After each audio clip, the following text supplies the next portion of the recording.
অনেক কিছু কাজেরই ট্রিটমেন্ট আমি দিতে পারি ভালো। মনে করেন যে অনেকের যে বউ চলে জায়গা একটা ছেলের সঙ্গে, অনেকের প্রেম ভালোবাসায় ব্যর্থতা আছে, তাদের আমি 72 ঘন্টার ভিতরে ইনশাআল্লাহ রহমতে 72 ঘন্টার ভিতরে সমাধান করে দিই।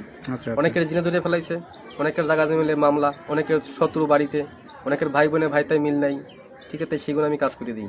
আমি কাজে বিশ্বাসী, আমি কাজ করবো পরে আপনি আমার খুশি করবেন, ঠিক আছে, এই আমার কথা। সুপ্রিয় দর্শক, আসসালামু আলাইকুম। দেশ ও প্রবাসে যে যেখানে আছেন আপনাদের প্রত্যেককে শুভেচ্ছা জানিয়ে শুরু করছি আজকের প্রতিবেদন।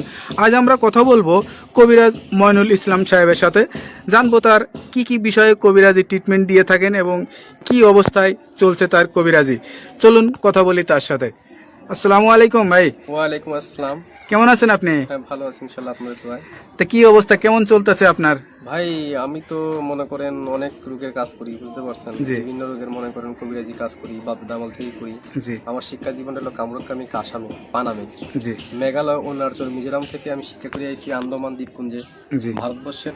সেখানে আমি শিক্ষা করছি কড়ি চালান, হাড্ডি চালান, মানুষের বিভিন্ন রোগ উপকার করি, যেমন মানুষের মনে বান মারে। এই যে আপনার রাতে যে দেখা যাচ্ছে কড়ি হাড্ডি, এটি আসলে এইগুলোর মাধ্যমে চালান দিয়ে ট্রিটমেন্ট দিয়ে থাকেন নাকি? আসলে আমার শিক্ষা জীবনে পাইছি, ঠিক আছে। এরা হলো রাহুর হার।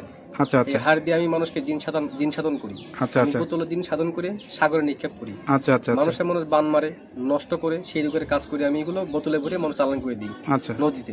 কথা বুঝতে পারছেন? তবে অনেক করে দুষ্কর্মী করে ফেলা, জায়গা জমিলে মামলা, ঠিক আছে, কেস মামলা করে, অনেকে ভালোবাসায় ব্যর্থতা, ঠিক আছে, মনে করেন যে অনেকে দুশ্মনী করে জায়গা জমি আটকিয়ে রাখে, সেগুলো আমি ছুটিয়ে দিই। আচ্ছা আচ্ছা। তা আপনি যে এই ট্রিটমেন্ট বা এই পেশাটা কতদিন হলো শিখছেন? আমার বয়স হয়ে গেছে প্রায় 30-35 বছর। আচ্ছা আচ্ছা। এই পেশাটা কি আপনার বাপ দাদার পেশা থেকে আপনারা আসছেন নাকি আপনি শিখছেন? আমার বাবা ছিল কবিরাজ, ঠিক আছে, আমার দাদাও ছিল কবিরাজ, তারা ভারতবর্ষে থাকতো। ত্রিপুরা রাজ্য, মেঘালয়, অরুণাচল, মিজোরাম, নাগাল্যান্ড থেকে শিক্ষা করে বাংলাদেশে আসি। বাংলাদেশে আমাদের বাড়ি, ঠিক আছে। আপনার জন্মস্থান কি বাংলাদেশেই? আমার জন্মস্থান ভারতবর্ষে। আচ্ছা আচ্ছা। আমার জন্মস্থান অরুণাচল, এটাকে বলা হয় মিজোরাম। আমার বাপ দাদা এখানে শিক্ষা করার জন্য গেছিল। আচ্ছা আচ্ছা, ঠিক আছে। আমার মা তারা এখানে ছোটবেলায় বাপ দাদার সাথে ঘুরতেন আপনি? হ্যাঁ, আমাদের বাড়িও ছিল কলকাতাতে, ঠিক আছে। সেখান থেকে বাড়ি নিয়ে থাকতো, বাড়ি করে তারপরে বাংলাদেশে মনে করেন আমাদের পুরনো বাড়ি, সেখানে আমরা চলে আসছি। এখন যে দেশে আছেন বা এই যে এখন যেখানে আছেন, এই ঠিকানাটা কোথায়? এটা হলো সাভার। সাভার। এই যে ঠিকানায় যে আছেন আপনি, এই যে ট্রিটমেন্ট দিয়ে বউ বাচ্চা কাচ্চা নিয়ে, আপনার তো ফ্যামিলি আছে, তাদেরকে নিয়ে সবাইকে নিয়ে ভালোই আছেন? ইনশাআল্লাহ ভালো আছে। ভালোই আছেন। তো এখন মানে যে রোগী আসে, সেটা কি ধরনের রোগী বেশি আসে আপনার কাছে? মনে করেন যে অনেকের মনে করেন যে বান মারি ফেলায় অনেকে। আচ্ছা আচ্ছা। অনেকে দুশ্মনী করে মনে করেন কেস মামলা, জায়গা জমিলে মামলা করে ফেলায়। অনেকের বউ জায়গা চলে একটা ছেলের সঙ্গে প্রেম ভালোবাসা করে। আচ্ছা। সেই কাজের জন্য আমি বেশি জড়িত। আমি মনে করেন যে আমি জিন সাধকের মাধ্যমে, আমি চালানোর মাধ্যমে কাজটা করি। এই ট্রিটমেন্ট অনেকে আবার জিনে ধরে, ভূতে ধরে না, জিনে, হ্যাঁ, জিনে আসর করে, সেগুলো আমি আবার ছাড়িয়ে দিই। আচ্ছা আচ্ছা। মনে করেন যে আবার মনে করেন অনেকে দুশ্মনী করে বান মারি ফেলা অনেকে, ঠিক আছে, সেগুলো আমি ছাড়িয়ে দিই। আচ্ছা আচ্ছা। তো এই ট্রিটমেন্ট করার জন্য আসলে কি কি মানে করা লাগে? আপনি কোনো টাকা পয়সা নেন নাকি? আসলে কি যদি কোনো কিছু লাগে দরকার, সেগুলো আমরা বলে দিই মোবাইলের মাধ্যমে। যদি কিছু আয়োজন লাগে, সেটা তারা পেমেন্ট করে আমি কাজটা করে দিই।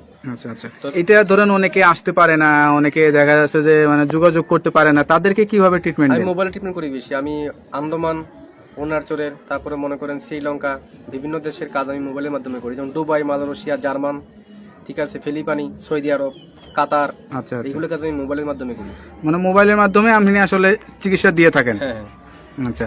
তো এটার জন্য কি কি লাগে, কি ধরনের মানে লাগে? যার যার কাজের সেই সব যেমন আয়োজন লাগে, সেগুলো আমি দিয়ে করি। মনে করেন একটা কাজের একটা ধারা আছে। আচ্ছা আচ্ছা। একটা কাজের একটা ধারা, সেই ধারা অনুযায়ী কাজটা করতে হয় আমার।